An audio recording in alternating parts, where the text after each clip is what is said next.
나는 언니가 있었다. 어릴 적부터 엄마는 늘 말했다. 우리 큰딸은 참 야무지고 똑부러졌지. 그럴 때마다 난 가만히 고개를 숙였다. 나는 늘 비교 대상이었다. 언니는 뭐든 잘했지만 나는 뭐든 어설펐다. 초등학교 시절엔 언니가 나 대신 상을 받았고 중학교에 올라가면서 나는 점점 말수가 줄었다. 엄마는 늘 언니만 예뻐했다. 아침엔 언니 반찬만 따로 챙기고 겨울엔 언니만 내복을 입혔다. 나는 그냥 거기 있는 존재였다. 그렇게 자랐다. 언니는 결국 서울로 대학을 갔고 나는 지방대에 남았다. 그리고 아버지가 돌아가셨다. 언니는 문상하려고 말았다. 그 뒤로 전화 한 통 없었다. 엄마는 눈물을 훔치며 말했다. 그래도 큰애는 바빠서 그렇지. 나는 말없이 고개를 끄덕였다. 엄마를 부양하는 건 결국 나였다. 병원도 내가 데리고 다니고 약도 내가 챙겼다. 밤새 열나는 엄마 이마에 물수건 올려준 사람도 나였다. 하지만 엄마는 돌아가시면서 아무런 말도 남기지 않았다. 마치 모든 게 당연하단 듯. 언니 엄마 장례식인데 왜 이렇게 늦게 왔어? 언니는 차가운 얼굴로 대답했다. 일 좀 마무리하느라. 조문객이 하나둘 떠나고 언니는 엄마의 서류 가방을 꺼내 들었다. 이거 유서야. 나는 흠칫했다. 유서? 언니는 조용히 문서를 펼쳤다. 등기부등본, 유언장, 인감증명서. 모든 재산이 언니 앞으로 넘어가 있었다. 이게 뭐야? 엄마가 내게 남긴 거야. 집, 땅, 예금 다 내 이름으로 정리됐어. 숨이 막혔다. 내가 그동안 뭘 한 건데? 언니는 표정 하나 안 바꾸고 말했다. 넌 그냥 같이 있었을 뿐이야. 그 순간 세상이 무너져 내리는 느낌이었다. 나는 엄마의 딸이 아니었나? 사랑받을 자격조차 없었던 존재였나? 몇 주 뒤 나는 집에서 쫓겨났다. 언니는 냉정하게 말했다. 이제 여긴 내 집이야. 불편하잖아 같이 있는 거. 어디로 갈 데도 없던 나는 반지하 월세방으로 이사했다. 곰팡이 냄새에 습기 찬 바닥. 밤이면 쥐가 기어다니고 새벽엔 윗집 발소리에 잠이 깼다. 편의점 야간 아르바이트를 시작했다. 늦은 밤 술 취한 손님들 뒤치다꺼리하며 하루하루를 버텼다. 허리 통증은 점점 심해졌고 약값도 부담이었다. 하지만 병원에 갈 수는 없었다. 언니는 연락조차 없었다. 어느 날 모르는 번호로 전화가 왔다. 혹시 김은영 씨 되시나요? 네, 그런데요. 언니분이 교통사고로 병원에 입원하셨어요. 보호자 연락처로 등록돼 있어서 연락드렸습니다. 숨이 턱 막혔다. 지금 많이 안 좋으신가요? 예, 의식이 없습니다. 심장이 내려앉았다. 곧바로 병원으로 달려갔다. 하얀 병실 침대 위에 누운 언니. 온몸에 붕대가 감겨 있었고 코엔 호흡기가 꽂혀 있었다. 언니, 눈물이 났다. 어쩔 수 없었다. 미워도 원망스러워도 피를 나눈 언니였다. 며칠이 지나고 언니는 의식을 되찾았다. 하지만 그녀는 나를 기억하지 못했다. 여긴 어디야? 너 누구야? 기억을 잃었다는 말에 마음이 복잡해졌다. 이게 신이 준 기회일까? 이제야 비로소 평등해진 걸까? 나는 언니를 돌봤다. 목욕시키고 밥을 먹이고 리모컨을 넘겨주며 TV를 함께 봤다. 언니는 매일 나를 바라보며 물었다. 내가 예전에 어떤 사람이었어? 나는 말없이 웃었다. 진실을 말할 수 없었다. 그러던 어느 날 언니는 자신의 오래된 가방을 꺼내 들더니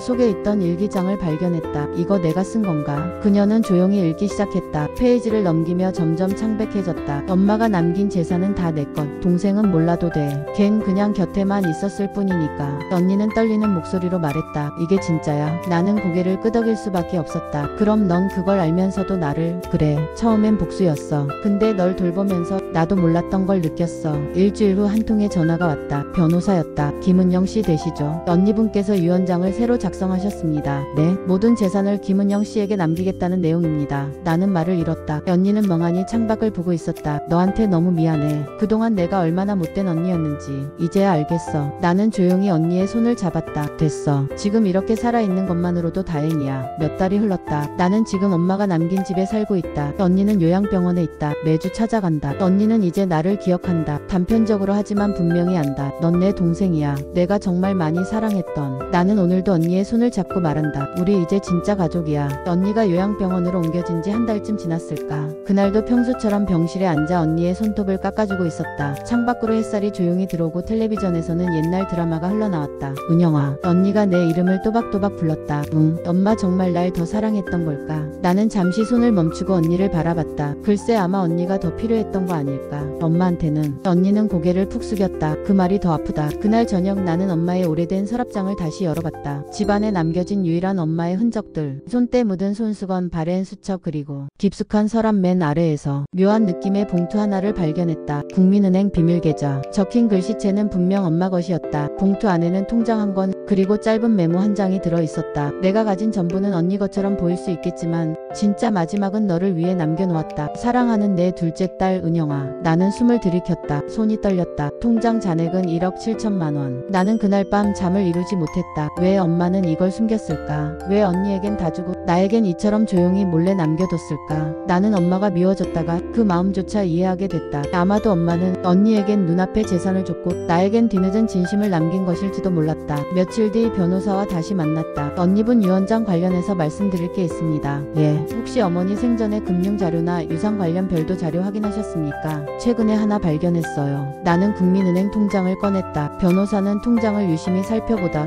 조용히 물었다. 이 통장에 대해 언니분도 알고 계셨나요? 아니요. 전혀요. 변호사는 무거운 목소리로 말했다. 그렇다면 이 계좌는 어머님께서 본인의 진짜 유언으로 남긴 것일 수 있겠네요. 그게 무슨 말씀이신가요? 공식 유언장보다 개인적 진정서와 재산이 유족 간 분쟁에서 더 강한 효력을 가질 때도 있습니다. 하지만 증거로서 사용되려면 절차를 밟아야 합니다. 나는 고개를 끄덕였다. 전 싸우고 싶지 않아요. 이걸로 끝내고 싶어요. 나는 병원으로 향했다. 언니는 창밖을 멍하니 바라보고 있었다. 언니, 응. 엄마가 내게 남긴 게 있었어. 그래, 응. 통장 하나. 얼마나 있었는데? 나는 말없이 엄마의 메모를 꺼내 언니에게 건넸다. 언니는 한 글자씩 천천히 읽었다. 마지막은 너를 위해. 눈물이 고였다. 엄마는 정말 너를 미안해했던 거야. 난 그걸 몰랐지. 나는 고개를 저었다. 이제 와서 그게 무슨 소용이야. 우린 이미 서로 너무 많은 걸 잃었는데. 언니는 내 손을 꼭 잡았다. 그래도 이제 알잖아. 엄마가 널 사랑했다는 거. 며칠 후 또 하나의 일이 일어났다. 동네 이장님께서 전화를 주셨다. 너희 엄마 살아계실 때 땅 하나 팔았었지? 예? 아니요. 저 그런 얘기 처음 듣는데요. 어디 보자. 읍내 근처 공장지대 땅 5,000평이었는데 팔고 나서 돈은 어디로 갔는지도 모르겠고 통장도 사라졌다고 했지. 그 순간 머릿속이 얼어붙었다. 그 돈 어디로 간 거예요? 글쎄다. 그건 너희 언니가 더 잘 알지 않을까? 나는 다시 병원을 찾았다. 언니는 내 얼굴을 보자 무언가를 눈치챈 듯 조용히 말했다. 알았구나. 뭘? 그 땅. 엄마가 돌아가시기 전에 내게 팔아오라고 했어. 급하게 돈이 필요하다고 하셔서. 근데 그 돈 내 통장으로 받았어. 숨이 멎는 줄 알았다. 왜 말 안 했어? 처음엔 나도 잠깐이었다고 생각했어. 엄마가 그 돈으로 병원비나 생활비 쓰시려나 싶었는데 그냥 내 욕심이었어. 언니, 이젠 돌려줄 수도 없어. 돈 다 써버렸거든. 나는 말이 나오지 않았다. 그러면서도 신기하게 마음이 허무했다. 화가 나야 할 타이밍에 그냥 허탈했다. 그리고 며칠 후 요양병원 원장이 내게 편지를 하나 건넸다. 이건 환자분이 의식 없을 때 쓰셨던 건데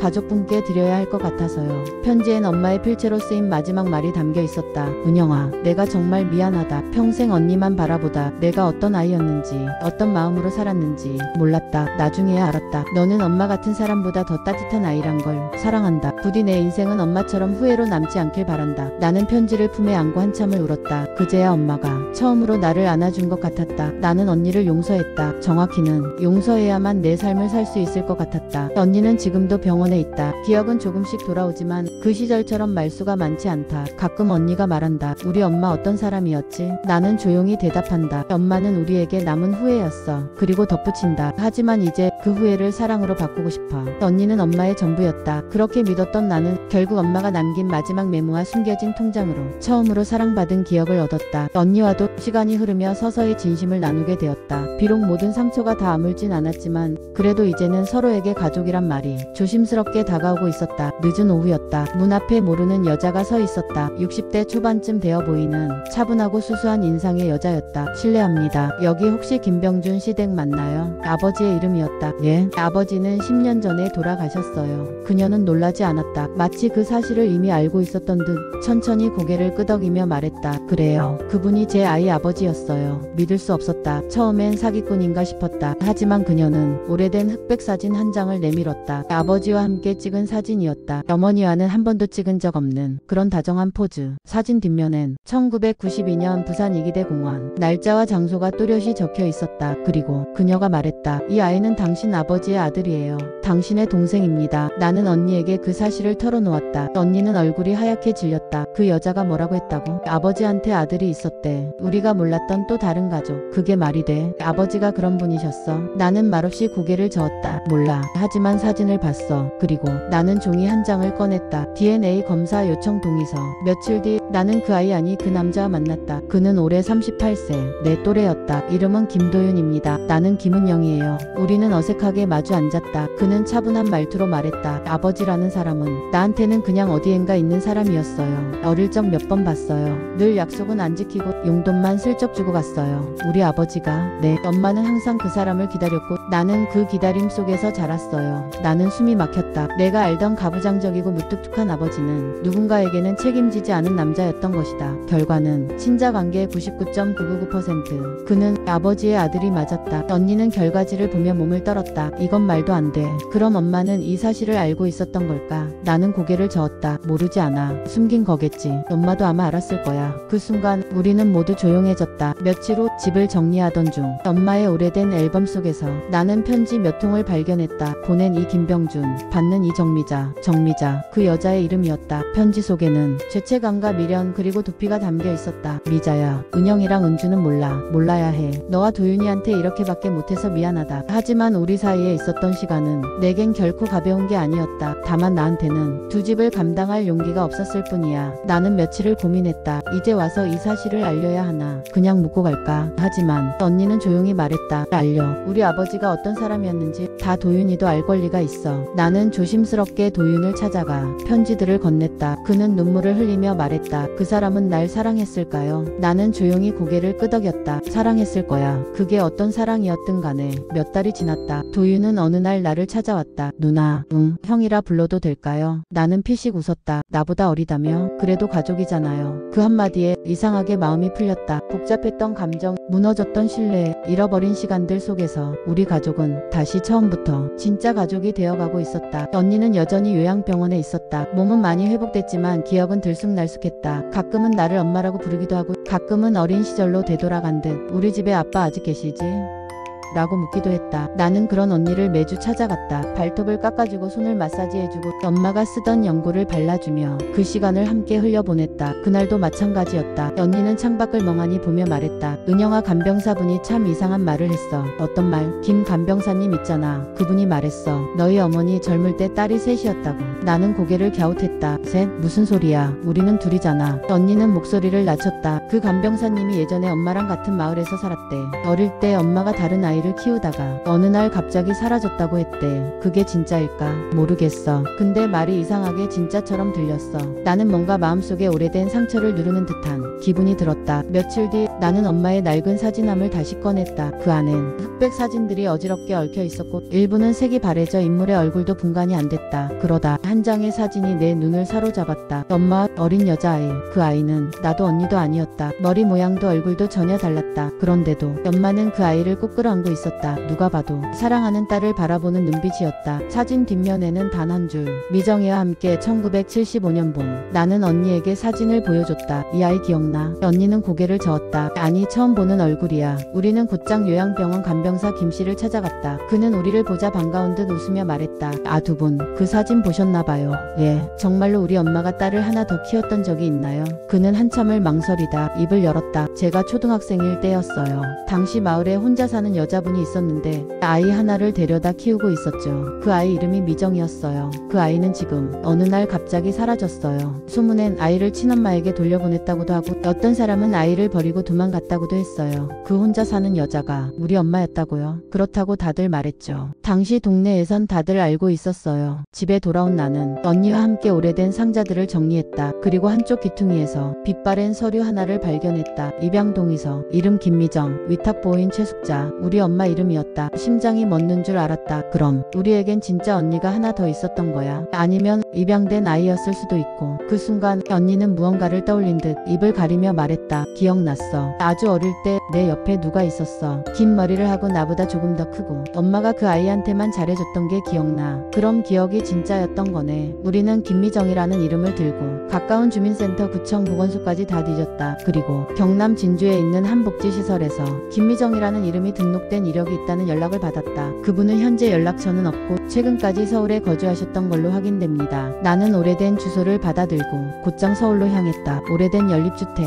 노크를 하자 초췌한 얼굴의 여성이 문을 열었다. 혹시 김미정 씨 맞으신가요? 왜요? 나는 떨리는 목소리로 말했다. 당신 혹시 기억하시나요? 최숙자라는 이름을. 그녀의 눈이 흔들렸다. 그 이름 왜요? 나는 사진을 꺼냈다. 엄마와 어린 미정이 함께 있는 사진. 그녀는 그 자리에서 무릎을 꿇듯 주저앉았다. 그 사람 나 버렸어요. 미정은 말했다. 어릴 적 엄마에게 입양됐고 매일 같이 곁에 있었다고. 하지만 7살 무렵 갑자기 짐을 싸라고 했다고. 넌 원래 우리 아이가 아니란다. 그 한마디에 세상이 무너졌다고. 어디론가 실려갔고 그 이후로 다시는 찾으러 오지 않았어요. 나는 그냥 버림받은 존재였어요. 나는 울었다. 언니도 울었다. 언니가 말했다. 미정아, 우리 너 기억해. 너 있었다고. 우리 기억 속에 있었어. 미정은 조용히 눈을 감았다. 우리 셋은 조심스레 서툴게 가족이란 이름으로 다시 여겨가기 시작했다. 한 명은 엄마에게 버림받았고 한 명은 외면당했고 또 한 명은 그 모든 걸 움켜쥐고 살아왔던 사람. 하지만 그 모든 진실이 밝혀진 후에야 우리는 진짜 가족이 되었다. 나는 매주 미정과 요양병원에 가고 언니의 손을 잡고 함께 김밥을 먹으며 웃는다. 그리고 가끔 말한다. 엄마는 우리 셋을 사랑했어. 다만 방법이 서툴렀던 거야.